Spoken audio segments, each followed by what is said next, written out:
Welcome to Shareholders of a Better World, brought to you by TBLI Group. At TBLI Group, we have an established reputation as an organization dedicated to building the ecosystem of global sustainability and impact investing. We're doing this through educating, advising, and facilitating transactions in global sustainability and impact business, as well as capital solutions for private companies, family offices, and fund groups. For nearly 25 years, TBLI Group has created a vertically integrated ecosystem of education to action through TBLI conferences and TBLI consulting. More about our company can be found at tbligroup.com. This webinar is brought to you by TBLI Foundation, which hosts educational learning experiences dedicated to a better planet. Through the foundation, we build sustainable communities by sharing the people and the experiences making a difference to so many of our lives around the world. Our weekly podcasts bring impact thought leaders that are doing and not only chatting. Now let me introduce my guest today. Good afternoon from our studio in Amsterdam. Sorry. Good afternoon from our studio in New York, actually.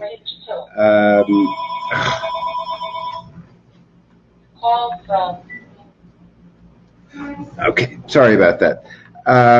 This time I'm in New York, not in Amsterdam. I want to greet everyone from various places around the world. Particularly, we're honored to have John Denniston, the chairman of SharedX. Before I introduce him, just some household announcements. If you need to pose any questions or comments, just type it in the lower right-hand corner. If you want to applaud or laugh or think that something's brilliant, just use one of the emojis in the lower right-hand corner. And if you want to send a private message to anyone, just move your mouse over the person's name and a window will open up. You can send a private message. So this week, I'm honored to have, who's actually become a friend, John Denniston, who is practically walking on water in the challenges that he's doing, these multiple challenges of addressing climate change, increasing yield of smallholder farmers, and increasing the income of them and proving that you can actually make money. So I'm going to let John tell his story of the work that he's doing, and it's really quite amazing. John. Unmute. Thank you, Robert. That's not the first time I've done that, as you know. It's great to see you. It's such an honor to be here. I want to start with sort of a tribute as best I can, a really short period of time, to Robert for being the impact pioneer, laying claim to in the world. 25 years ago was 1996. Try to recall in history things that happened in 1996 in America. Bill Clinton was elected that year to his second term of office. That seems like a long time ago, almost the black and white era. And yet, my friend Robert in that year decided that impact, combining the drive of a for-profit with the heart of a nonprofit kind of thinking, was the future. And Robert was right. And the impact economy owes Robert a great debt of gratitude. So, Robert, thank you and congratulations. So, let me just make some remarks here, and I look forward to your questions. I'm going to talk very, very briefly about my career, only because Robert asked me to do so.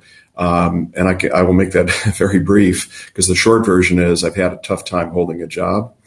And then I'll turn to the impact company that I co-founded. I currently serve as the chair of SharedX.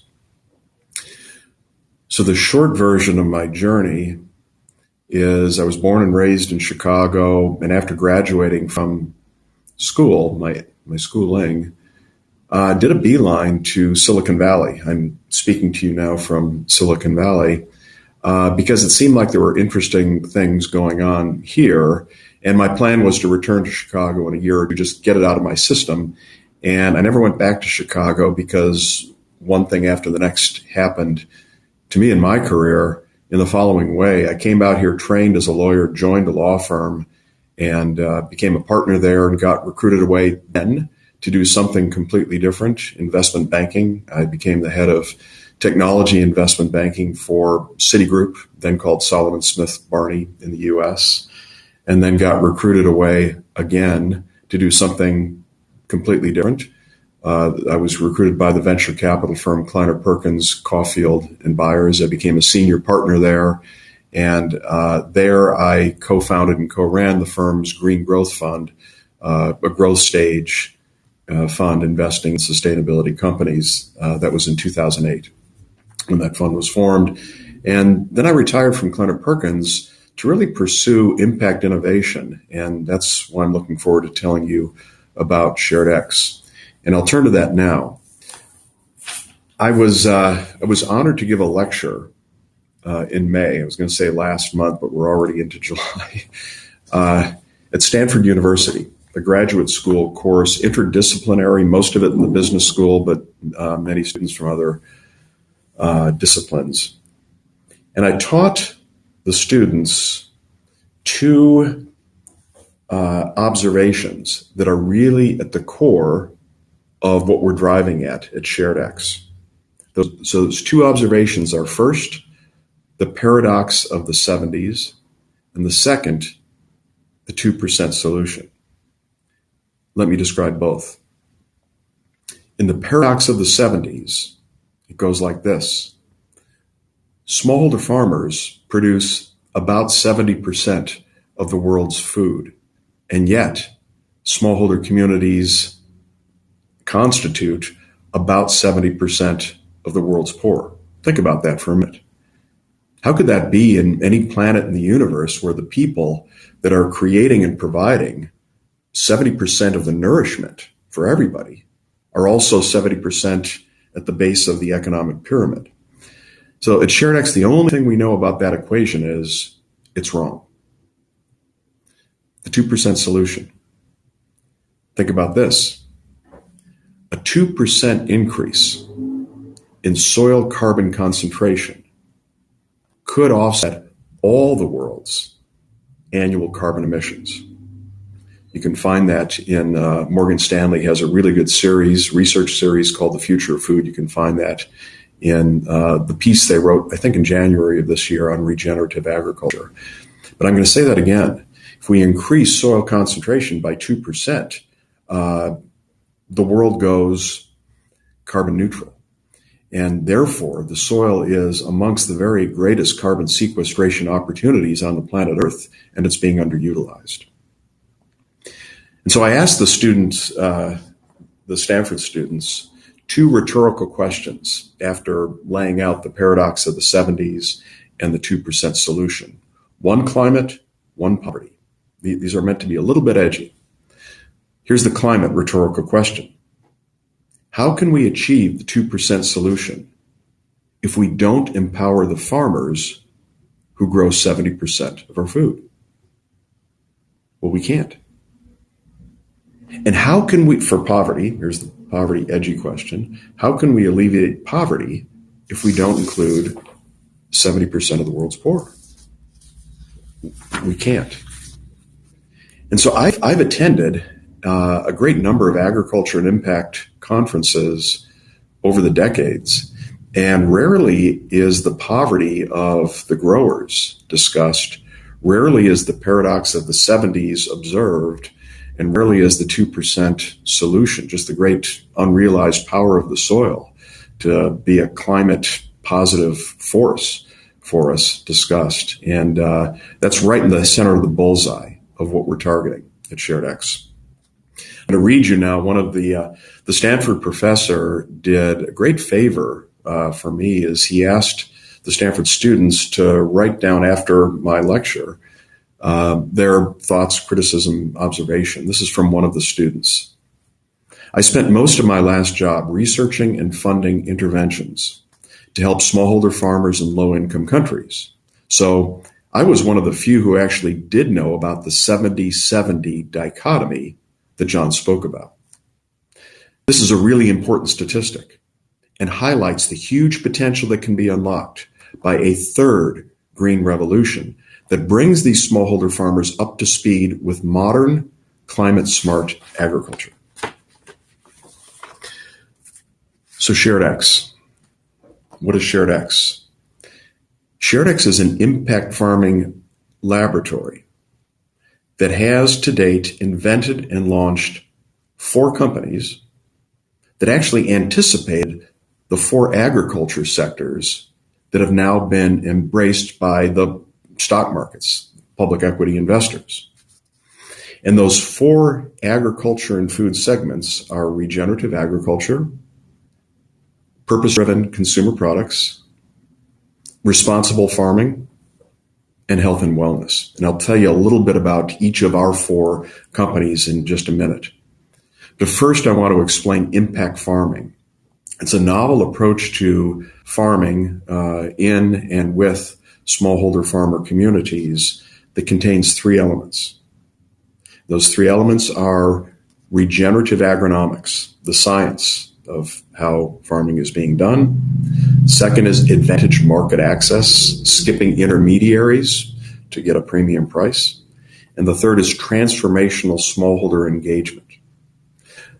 Smallholder communities around the world don't really trust outsiders coming in, many of them, because of a whole history of being taken advantage of. And so our team has innovated multiple different ways of effective transformational engagement. My co-founder, by the way, is from Peru. Tony Salas is his name. He's a great fellow. He's also an agronomic scientist, was educated in America, earned his master's and PhD and MBA, all in agriculture topics from America's leading universities, then returned to Peru, became the equivalent of the Undersecretary of Agriculture, and then ran a leading global ag consulting firm where he and his team did over 500 agriculture projects in over 30 countries. So, impact farming, those 3 elements. Integrating those 3 means that SharedX delivers climate and poverty solutions that deliver uncommonly powerful impact. For climate and the environment, our regenerative inventions enable higher soil carbon concentration and faster scaling because farmers make more money by deploying them. I'll explain that in a few minutes. And from a poverty perspective, our impact farming has shown its ability to lift smallholder incomes up to factor 5, multiply their prior income by 5-fold. And again, we're able to do that because of our world-class agronomic team and embedded global network. So, in the 4 segments I identified, here are the 4 companies we've created. For regenerative agriculture, Clever Green Biotech. Clever Green Biotech invents non-GMO biotechnology inventions that improve soil health, soil carbon concentration, and farmer income. For purpose-driven consumer products, we've created a company called NAMPI, N-A-M-P-I. Its differentiation as a deep impact brand due to the uncommonly powerful environmental and social impact, plus stronger margins because we vertically integrate, skip intermediaries for ourselves and smallholder farmers.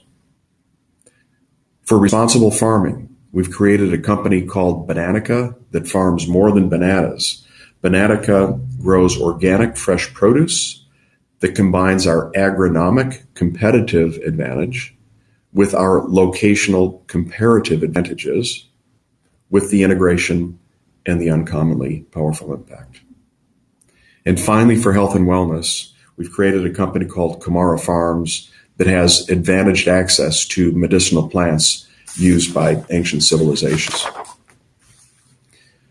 SharedX, we've been lucky to be recognized as a top impact innovator. We were earlier this year named a top 150 global impact company by Real Leaders, an outstanding impact organization that has an annual ranking. Before that, we were named a top 200 global impactful solution by the MacArthur Foundation, a very heavily competed event, and we had 5 judges on us at the last select down phase to get to the top 100 global impactful solutions. Now I want to say a word more about our regenerative agriculture initiative, a company we call Clever Green Biotech. It's a biotechnology company. I'd recommend to all of you interested a research report put out last year by McKinsey called the Biorevolution. And the thesis behind the biorevolution is maybe the most important scientific discipline of invention over the past half a century was physics because of the invention and improvement of the semiconductor. So all of us get to have supercomputers in our pockets now. McKinsey's report is about biology, and their observation is maybe the most or one of the most important scientific areas of invention now and going forward for years and maybe decades is biology. Because in biology, there is now a Moore's law cost down that's accelerating more rapidly than the Moore's law that created the supercomputers in our pockets. And therefore, the ability to do more with biology, the biorevolution. And at SharedX, we created a company on that observation. We've added our high science team to it, and we're inventing biology-based, non-GMO solutions that go into the soil and improve the soil health, soil carbon concentration, and farmer income. There's a lot of excitement about the creation, and I know it exists, and the more rapid growth of the soil carbon market. And we're big fans of that. And we're actually trying to accelerate that in any way that we can. We think that's great. And the idea is the farmer makes more income by farming regenerative or responsible or organic. And therefore, that whole movement moves more rapidly. And that's a great idea, and it's going to have success. In addition, there's an opportunity through scientific invention, the biorevolution, to also accelerate regenerative agriculture because those inventions, some of them, also increase the farmer's profit. And so we're fans of both, and we're doing something on both. I'm telling you now about this, the scientific invention. So let me give you two examples of our scientific inventions. I'm going to show you, we've done a whole lot of field trials over the years, and you can see the control group on the left and our the soil treated for wheat. And you can just visually see the difference in the root density and the carbon concentration. That's what you're looking at. And that's from our bionutrients. And so just really remarkable improvement. And you can see a more robust plant, and that means a better harvest, and that means a higher income for the farmer. We also, in a completely different area, we have biofungicides. And for those set of solutions, last year we received a research grant from the U.S. National Science Foundation. Those of you who are familiar with the NSF know that it's, a gold standard, maybe the gold standard in research granting agency in America. And we feel really fortunate to have received a grant. And effectively what our biofungicides do, they're good fungi that are symbiotic with the plant's root system, therefore delivering more nourishment, but also ward off the bad fungi that have threatened and destroyed so many farms around the world. It's fungus are one of the biggest pathogens in agriculture globally, and there aren't very many bio-based solutions. So at the moment, chemicals are being used to treat them. So for our regenerative agriculture initiative, the way we see things is the agriculture industry is in the very early days of one of its most important transformations and largest transformations, maybe ever, one of its largest, from chemically dependent to biologically inventive. And at SharedX, we intend to do our part for that. Let me read to you now. Remember, I guest lectured at that Stanford University course in May, and I got feedback through the professor, anonymous, from some of the students. Here's one of the students said that relates to our regenerative initiative at SharedX. I was really surprised what some of SharedX's companies did. For example, one of SharedX's portfolio companies uses biotechnology to find regenerative agriculture biologicals. The creativity of these companies applied to agriculture is very cool. That's his word, but we appreciated it. Okay, just a couple more things, and then I'll turn it back to Robert. In the fall of 2019, I taught a course that I made up called The Impact Economy at the University of Michigan in Ann Arbor, Michigan. And I'm going to share with you two of the things that I taught the students that I think have been very helpful in how we think about and frame what we do at SharedX. And I'm sharing these in the hopes that maybe they will be helpful to some of you. The first is what I call the triple upshift. And there's happening right now a market phenomenon with no precedent that I can identify. And I've asked a lot of people, can you think of a market phenomenon more powerful, big, transformational, rapid, sudden than this? Here's the triple upshift. Largely hidden in plain sight, consumers, investors, and workers are now forcing companies to declare, and some to become, impact, ESG, sustainable. And it's in the data. You can see it in the buying behavior of consumers. You can see it in the investing behavior. Just the dollars going into ESG are breathtaking. Impact is growing on the private market side. And workers in the younger generations increasingly express a desire to have a career that combines a paycheck with purpose. And I think you're all aware of that. That conveys a competitive advantage to impact entrepreneurs because the markets are advantaging you, especially those that are really authentic and making a difference. Here's the last observation before wrapping this up. In the course that I taught, The Impact Economy at the University of Michigan, I expressed what I think is one of the most important observation of the current state of the impact economy in an equation, C is greater than I, where C is the volume of impact capital looking for great investment ideas, and I is the volume of great breakthrough impact business ideas. And if it's the case that C is greater than I, there's more capital than breakthrough ideas, then that means it's a golden opportunity for impact entrepreneurs. Let me ask you a question. Imagine somebody gives you a choice. Here's $1 million or a magic penny that doubles in value every single day for 30 days and then stops. Which do you choose?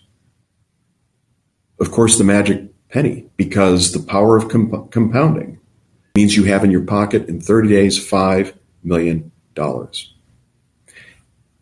Albert Einstein found the power of compounding so wonderful, he named it the 8th wonder of the world. And finance professionals know the power of the 8th wonder of the world in finance. If you compound growth of earnings or savings or whatever, multiplies geometrically, not linearly. Here's the observation. The same is true of impact.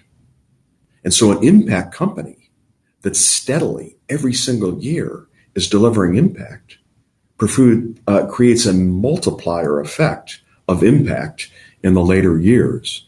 And that's the kind of multiplier effect that we're seeking to create at SharedX. And every time I encounter a fellow traveler, impact entrepreneurs, I encourage them with that kind of thinking. And that potential is there, and I think can be better seized across the impact world. Very last thing. A year ago this month was our 5th anniversary as a company at SharedX, and we paused for a moment to pose 2 questions of ourselves. Who are we? And where are we going? Here are our answers. SharedX is an impact farming laboratory and innovator. Where are we going?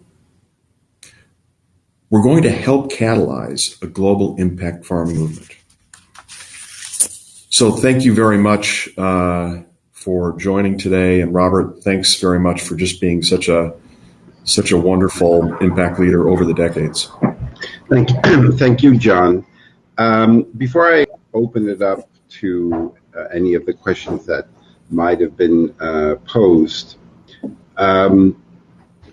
it's not a sexy space you're in. You know, when you look at most investors, I mean, you know it's sexy, but most investors, they want an app and they want the 10x quick and the quick exit, and you're, you know, it's farming, you know, it's on hunting. So I mean, this is Series E as far as I remember. How have you been able to get investors interested in what is, you know, we know it's the largest employer in the world, small-scale agriculture, but all of the attention goes to the Ubers and the Facebooks and the Googles and the other unicorns that you were previously involved in. How did you get them on board? Yeah, well, we've actually been very fortunate. We've raised 4 rounds of funding today, each of them oversubscribed.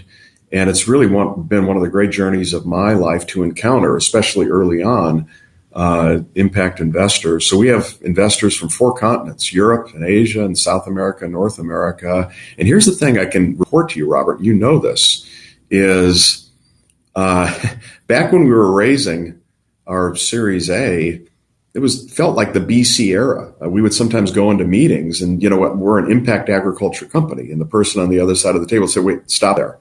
I understand agriculture. What do you mean impact? So but now the interest in investing has just shifted very, very rapidly. And for anybody interested in, you know, considering SharedX, reach out to Robert or me. We'd love to talk to you. But I think there's been a phase change in that. And yeah, people are still interested in investing in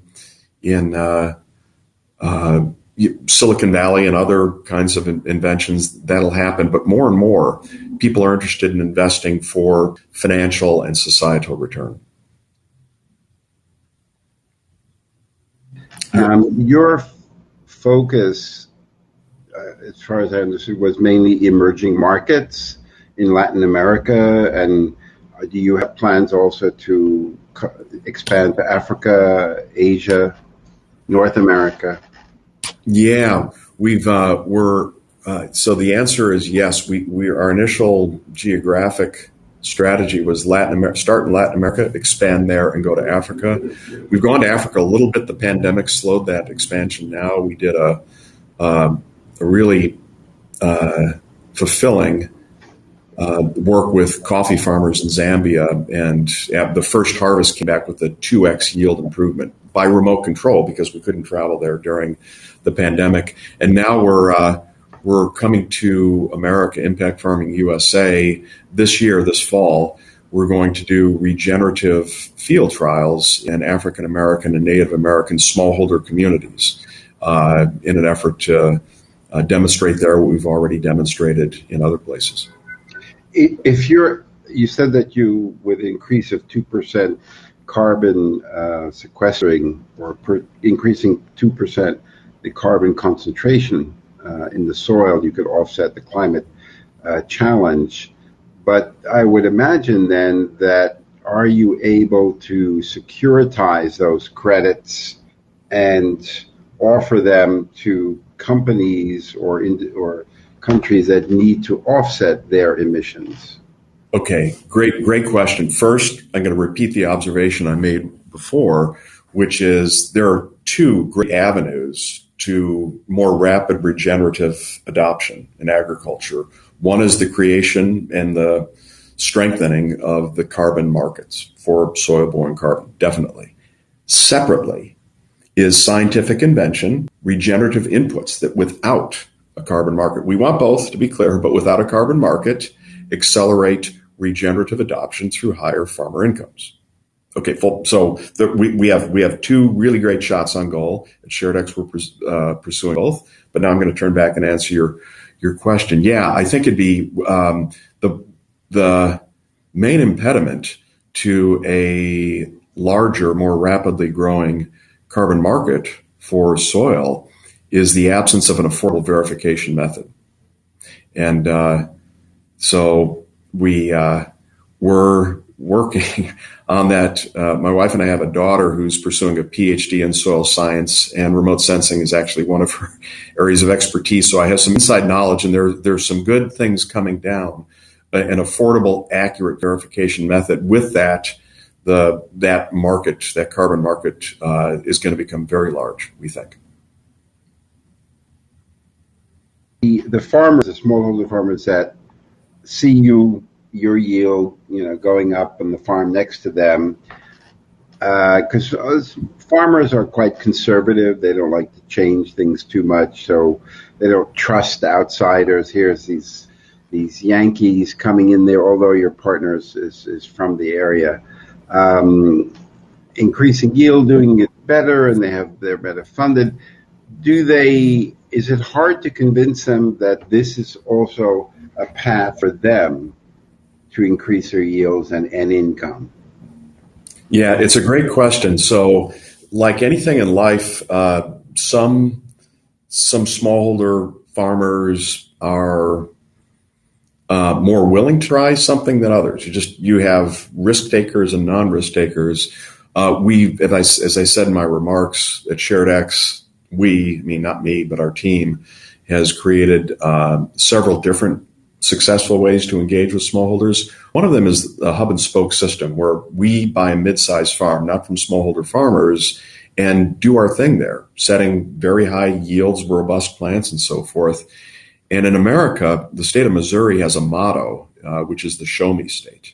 And Missouri got that motto because people in Missouri back in the day didn't trust outsiders coming in. And so the Show Me State is, okay, showing up with something, well, show me how it works. And so our hub and spoke model is, lives out the show me how it works. And we have other methods too.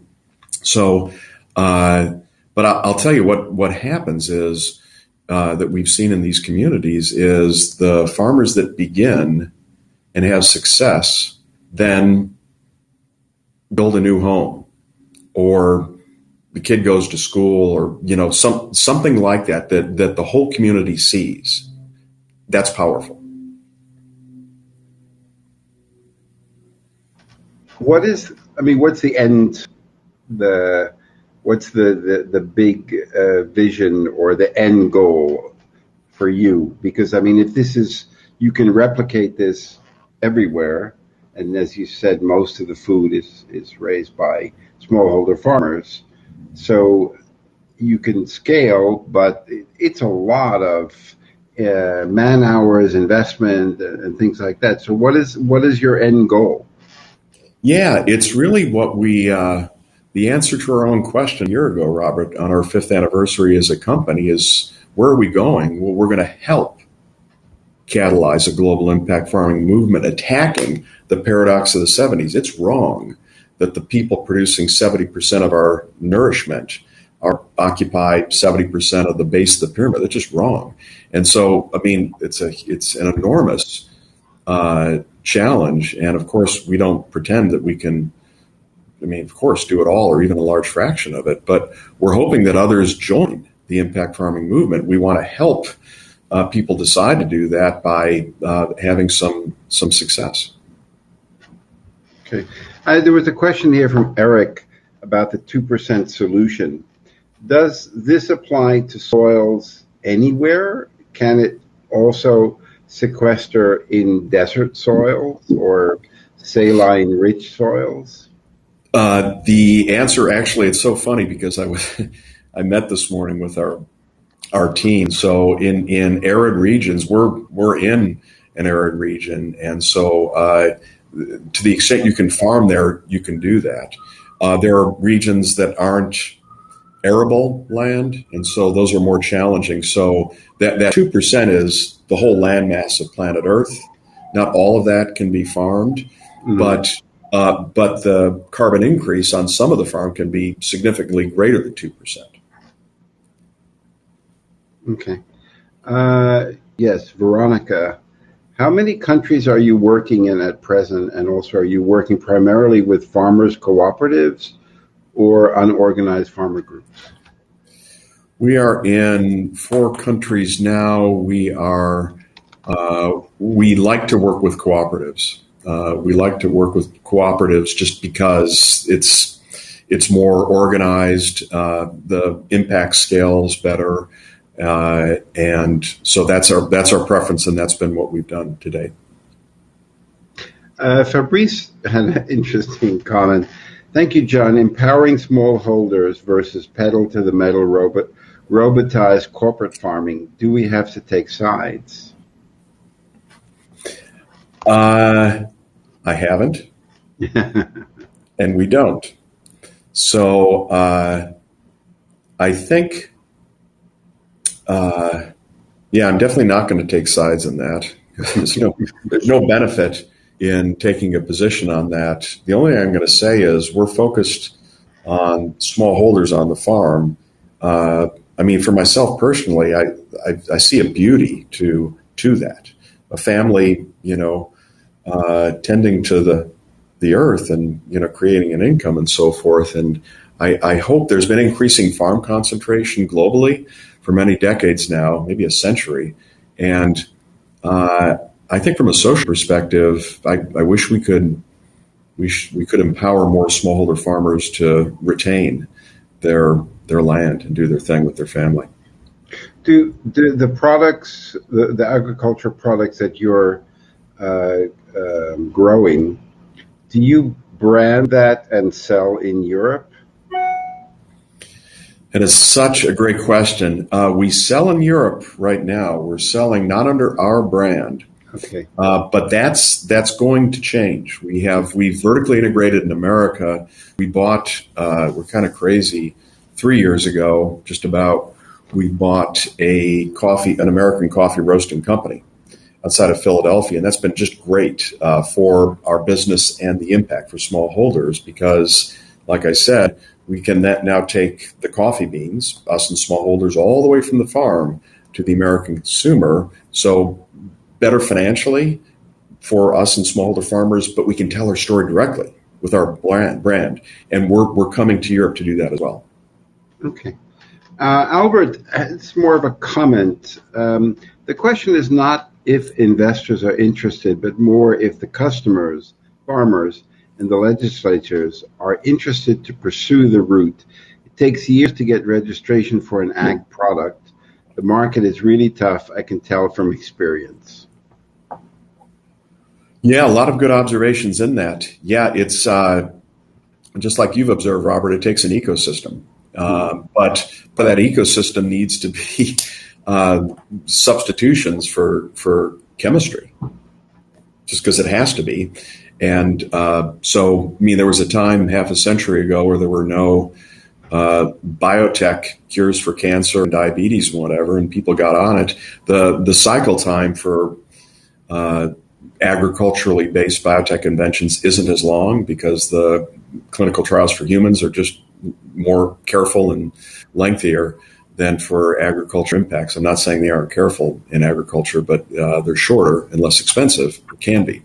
So all of Albert's observations are correct, and it's the ecosystem, and we agree with that. Sabang had a question specifically related to Africa. According to research, Africa has land area of 30.37 million square kilometers, enough to fit in U.S., China, India, Japan, and Mexico, and many other European countries. But we are hardly reaching our potential in terms of the agricultural produce. Do you see regenerative agriculture being the answer in this regard? My answer is a great observation on the yield gap. That is kind of a main thing in agriculture for smallholder farmers. Let me go there. Well, let me answer. Regenerative inventions regenerative inventions that go in the soil, make it healthier, sequester more carbon, and increase the farmer's income, in our opinion, is going to be a large part of the solution for smallholder farmers, including those in Africa. The yield gap is an agriculture phenomenon, well known in agriculture, but not well known outside it. And really, it is the difference in bushels per acre between a developed and an emerging country farmer. And that difference can be factor 3, factor 5, sometimes greater. From a business perspective, that makes it one of the world's great arbitrage opportunities. From an impact perspective, it makes it one of the world's great impact arbitrage opportunities. And so it's sitting there, and there's the observation is exactly right, which is there's wonderful opportunity to increase yields and farmer incomes and all of that. And that is at the center of what we're doing at SharedX. I think you answered this. What percent of food production comes from smallholder farmers today? Is it still 70%? It's around 70.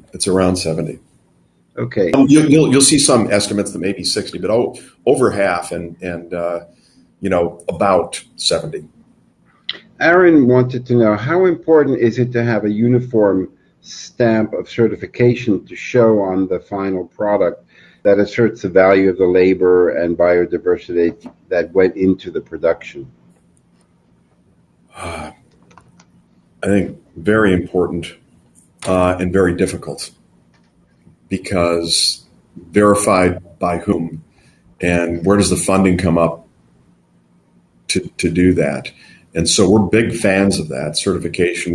We actually have the idea with others, not just ourselves, to create an impact farming certification that does exactly what this question addresses. And so just like verification of soil carbon concentration isn't scalable, affordable right now, likewise for the biodiversity and the labor and everything the really good question asks, there isn't a reliable certification standard, and there should be. Okay. Janet wanted to know, is everything you are doing monoculture? Nothing we do is monoculture. So, yeah, I mean, if you go to these smallholder communities, at least the lots of them I've been in, there's just the diversity of flora and fauna is strong. There are, of course, areas where deforestation happens, and or there's a certain crop that grows. Coffee growing regions, can do this, but that's the best crop that's grown. So, no, we in those communities, monoculture is the exception, not the rule. Alvin wanted to know, John, as I understand it, your company not only works for its shareholders, but also a specific group of stakeholders, farmers with an indirect stakeholder, consumers exclusively. The other stakeholders, i.e. the nature, the farmers, have taken space on our planet from. Would you go 100% social capitalistic, which I think you're already doing that?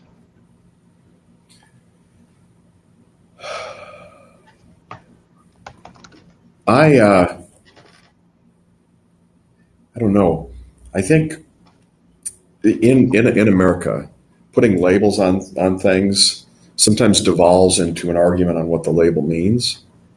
And so I prefer to describe what we do, and others that wish to put labels on it can do that. For Alvin's question, are we there for the farmers and the consumers and the planet? Absolutely. And what are I would think that the DFIs and the multilaterals would be falling all over themselves for this. So a difficult question. How many DFIs and multilaterals have invested in SharedX? Well, none, nor have we sought them out. Okay. Yeah. So I think that time may come, but in the meantime, as I said, we've had 4 rounds of funding, all oversubscribed. And we want to spend some of our time actually doing our impact farming too. We don't want to be full-time fundraisers. No. So I think that the larger the DFIs and so forth, for sure, are important players in this whole ecosystem, and we'd love to work with them and find ways to do that. But right now, we're moving rapidly with what we have, and we haven't really taken the time to sit down with them. Those processes are typically longer, and we're a fast-moving, emerging growth company, and we want to focus on the fast-moving. And I know that you've won various awards. Where do you, let's put it this way, okay, you want to help the farmers. Where do you want Shared X to be in 5 years?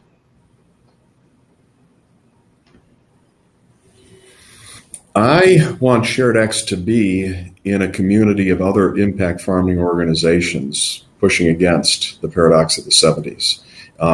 And so, and other groups are working in some similar ways. So we want to do our part and join with others in that effort. Okay. Franco, are carbon credits part of the income equation? Is there any tendencies in the sense? I mean, does the carbon sequestering, does it generate revenue for you, or could it?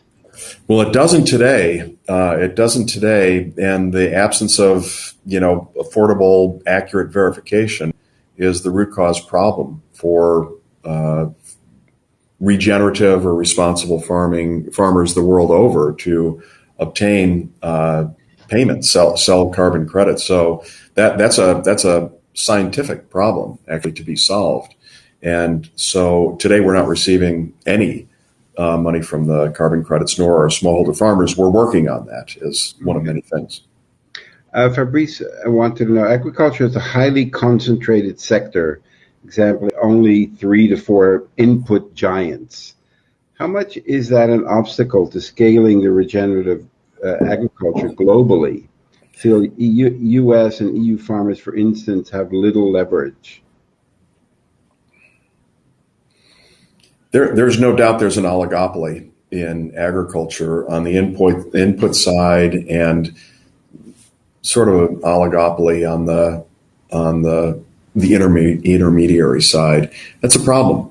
At Shared X, we've leaped around that in coffee and chocolate, like I described. We bought our own, we bought an American coffee roaster that's now also selling chocolate, and it's going to sell plant-based protein bars and so forth.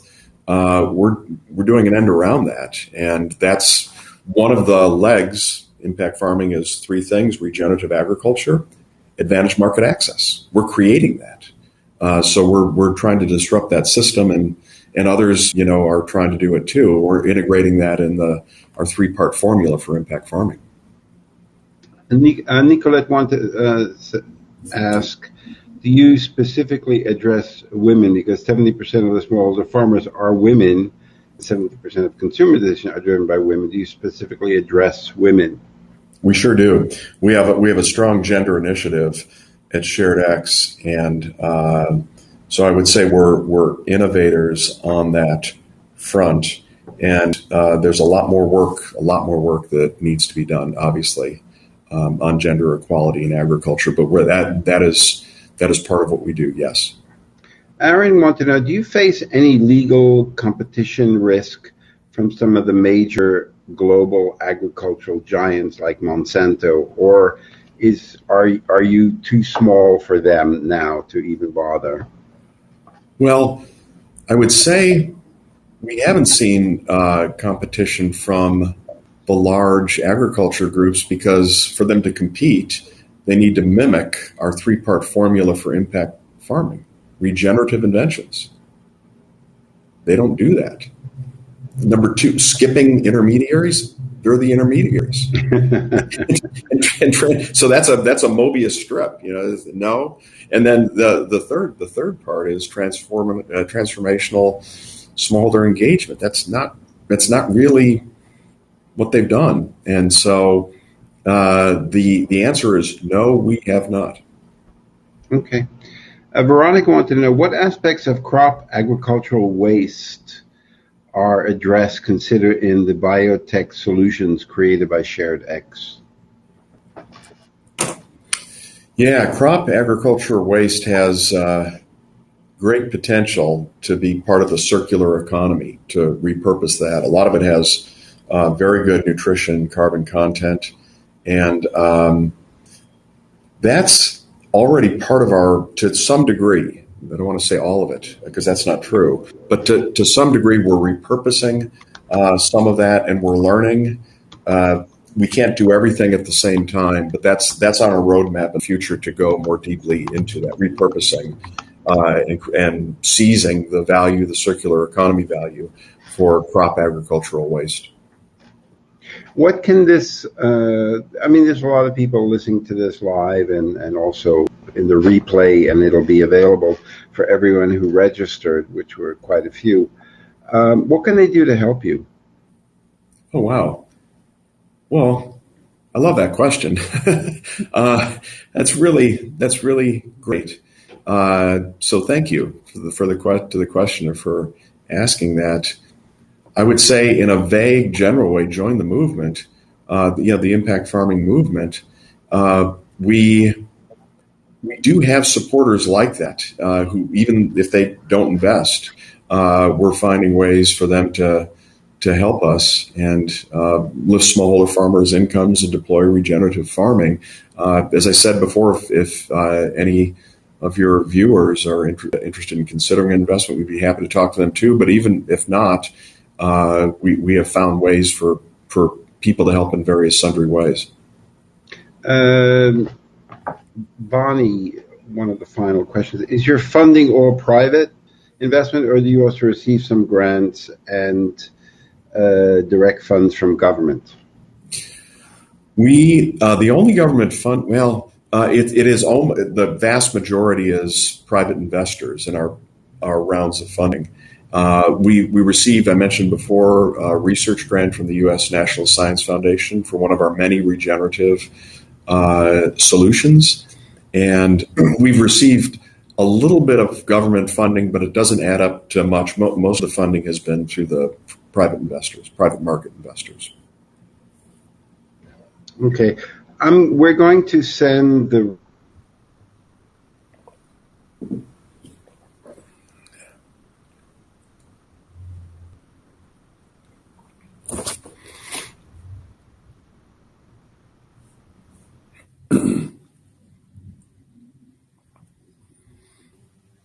I'll add that to the mailing to everyone so they can actually access more information.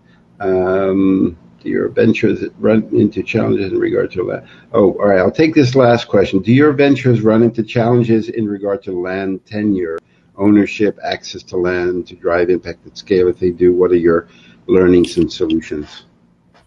Yeah, so land tenure, Hernando de Soto from Peru is one of the leading thinkers on this, and he's made the observation that for a lot of farmers around the world, it's difficult for them to succeed in the economic system where they don't own the land. They can't get loans and other limitations and uncertainties.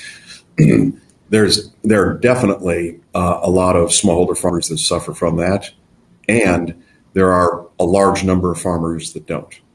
Where the land ownership is known and so forth. And so we focus on, DeSoto and others are doing great work on the former side, like land tenure. Look, who owns the land? That's a problem. They're doing great work. That's not our core competency at SharedX. We care deeply about it, but we're focusing on environmental, social, and on smallholder farms who we can help today, tomorrow. So that's our primary focus, and we'll look forward to expanding and having others expand into smallholder farms that currently don't have record title that in the future, due to the great work of others, do. Okay. I'm going to be wrapping up, so I would like to thank you, John, very, very, very much, not only for joining, but for the work that you're doing, because, everybody can go and cut the ribbon, and very few people want to actually dig the holes. So the work that you're doing is digging the holes, and actually do the heavy lifting in the farming. So I'd like to try to take a group selfie with everyone that is in there. I'll start this. Just wave to the camera, and it'll take a photo of yourself, and then I will send you. It'll collate or connect all of the various photos that were taken, and then it will send that to each. So just, pose, say hello, move on. And I want to thank everyone who attended. I also want to thank, I have to read an entire list of all the people who worked on this. I want to thank our entire production crew for making this webinar possible. Sam, our producer, crypto genius and ramen critic, Ricky, my absolute better half with no filter, Xi Jinping, our head of transparency and integrity, Donald Trump, our gender diversity lead and dog whisperer, Vladimir Putin, our head of conflict resolution, Jeff Bezos, our human resources and full tax compliance leader, Mark Rutte, our memory expert, and Elon Musk, our humility coach. So thank you all very, very much, and thank you for taking the time, John, and we're all very, very grateful for the work that you're doing. And if there's anything that we can do to help you, please let us know. And I'll send everyone the link to the replay. If you want to take one last photo, I'm going to be shutting down. So, John, you just press the red door, and that'll end it. Okay. I'll press the red door, but can I say one final thing? Of course. Robert, you're a superstar. I mean, you're in the Hall of Fame. You're in the Impact Hall of Fame. 25 years. Are you kidding me? 1996. I mean, we owe you a great debt of gratitude, including, I'm offering you my thanks, not just for today, but just being a great friend of mine. You and I are friends, but also just on the front lines from way ahead of the curve. So that's very kind of you. That's big salute to you, my friend. Okay, so I hope my wife was listening to this. Thank you all. See you soon. Bye-bye, everybody. Thanks for joining. Bye-bye. Take care.